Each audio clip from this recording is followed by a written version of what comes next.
Hey folks, Mr. Dell here. We are looking at some order of operations, dealing with some multiplication, subtraction, exponents, as well as dealing with negatives and positives, and then even down to looking at combining like terms if there's a variable in the terms.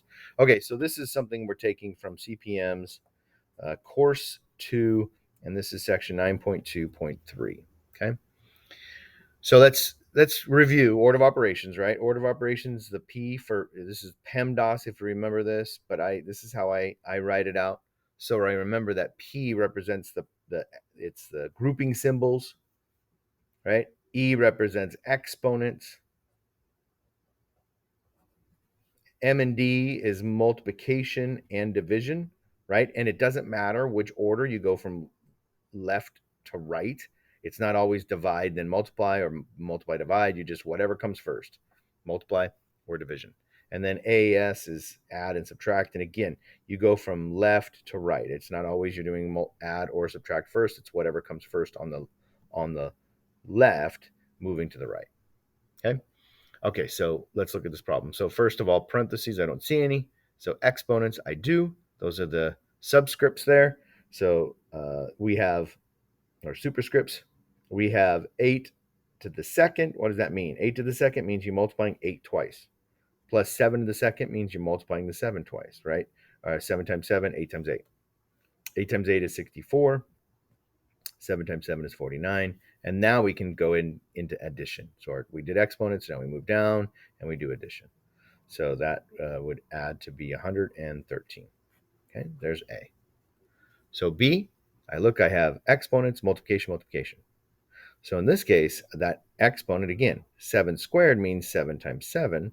But then I've noticed I still have times 7 times 7. So really, it's just this now I'm just multiplying straight across. 7 times 7 is 49 times 7 times 7. So I got to keep multiplying that out. So you would have to multiply all that out, and you would end up with 2,401. So it's multiplication of 7 times 7 times 7 times 7.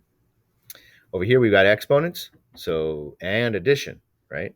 So the first thing is 1/2 times 1/2, and I'm adding that to 2/3 times 2/3.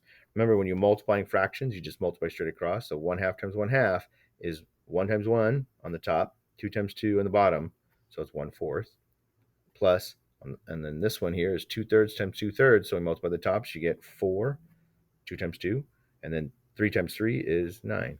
So now I have 1/4 plus 1/9. Well, the thing about that is in order to add fractions, you have to have like denominators, right? Common denominators in order for you to add, because 1/4 and 4/9 are different comparison of parts. You have to have the same amount of parts, whole parts. So it looks like the common denominator is going to be just multiplying the two numbers because they don't have any factors in common.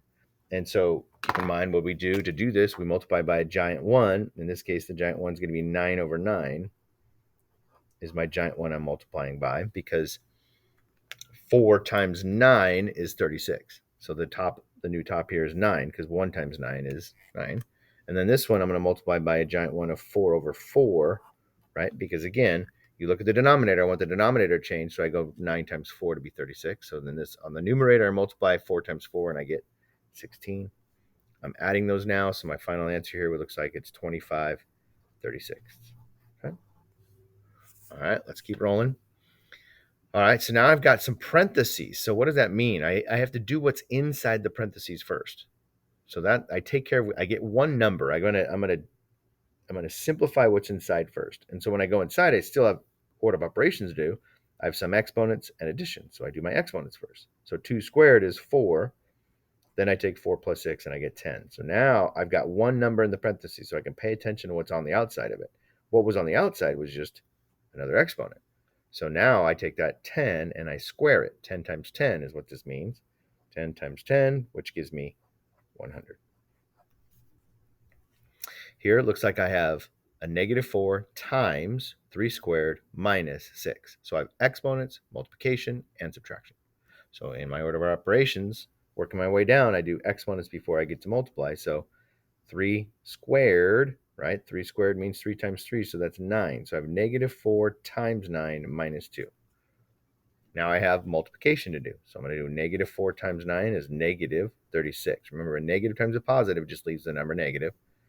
Now negative 36 minus 2, you're taking a negative and you're subtracting a positive 2. So it's going further down the number line. Or you can relook at this as negative 36 plus negative 2. You can add the opposite when you have subtraction. So that gives me negative 38. Okay. F. Now look at this. We have x minus x. So now I'm not dealing with integers or numbers. I'm dealing with variables. So x minus x. What is x? We don't know. But what I do know is those are the exact same numbers. X represents, in this case, the same thing. So it's the same thing minus the same thing. If it was 10 minus 10, 9 minus 9, 8 minus 8, it's basically whatever x is, it's the same thing. So when you subtract the same thing from each other, you just get 0, right? No matter what x is, in this case, if the same thing minus the same thing will always give you 0. All right, and then let's go to G. G, you've got 3 times 3 divided by 3, right? Well, order of operations, it's all multiplication and division. We don't necessarily always multiply first. We just go left to right. So we got to see, going left to right, I take care of these two first. 3 times 3 is 9. Then divide by 3. 9 divided by 3 is 3. All right, we got some order of operations on this one. We have some variables. I have 4x.